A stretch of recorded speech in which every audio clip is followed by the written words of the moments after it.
Today we're going to be making these beautiful bowls and a matching acrylic canvas.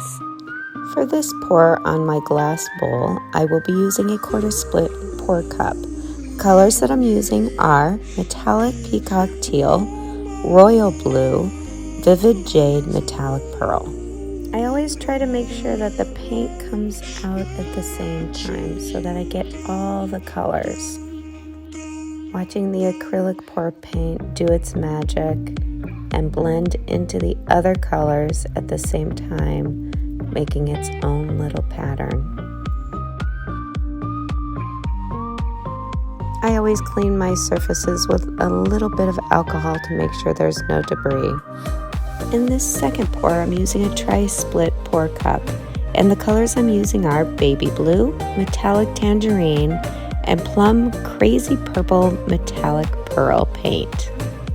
Again, I try to make sure that the paint all comes out at the same time, and it's so fun to watch. Now you can see I'm doing some swirls on the side and other swirls at the top.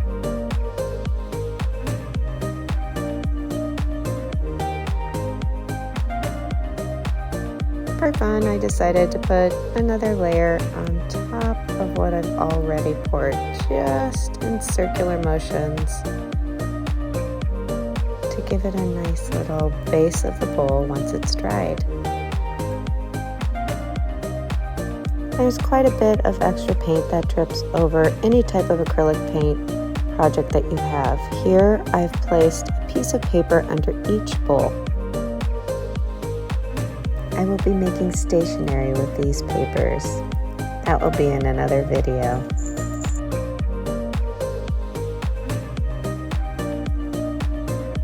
Because I have an extra layer at the top, I take my blow dryer and I just put it to the edge to blow it off a little to the side.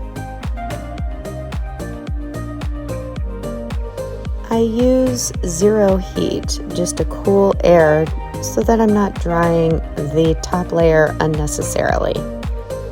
I do let my bowls dry for 2 days just to make sure that everything in the layers has dried thoroughly. Now for some more fun with the wet paint drip off. Underneath this one, I see my pretty layers all mixed in paint, and I take my canvas and I gently press down to collect the already designed by nature acrylic pour paint beauty. Check it out, how pretty is that? By the way, my drying rack is an old discarded oven rack I found on the street. It's perfect for drying canvases and bowls.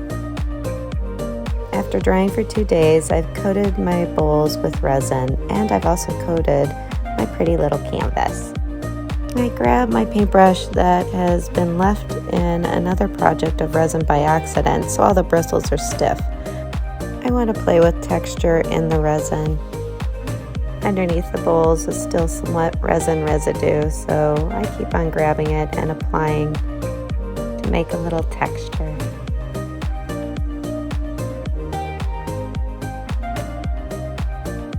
You can see that I've only applied the resin to the part that's actually painted.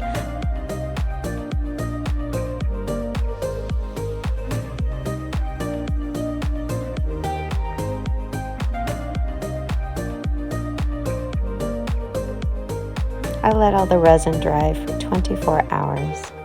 Oh, the finished product. Look at that. Now for the miracle, what's underneath? It's so pretty. Every single time I create one of these, I feel like, wow, it just makes such a beautiful story, so different from the outside to the inside. You can see that there are different layers that actually let in light, and it's inconsistent. This is just the idiosyncrasy of this type of art. Now off to our other little beauty. Let's check it out. I just can't get over it. Look at the gorgeous swirls mixtures. It really makes itself. Let's check out the canvas.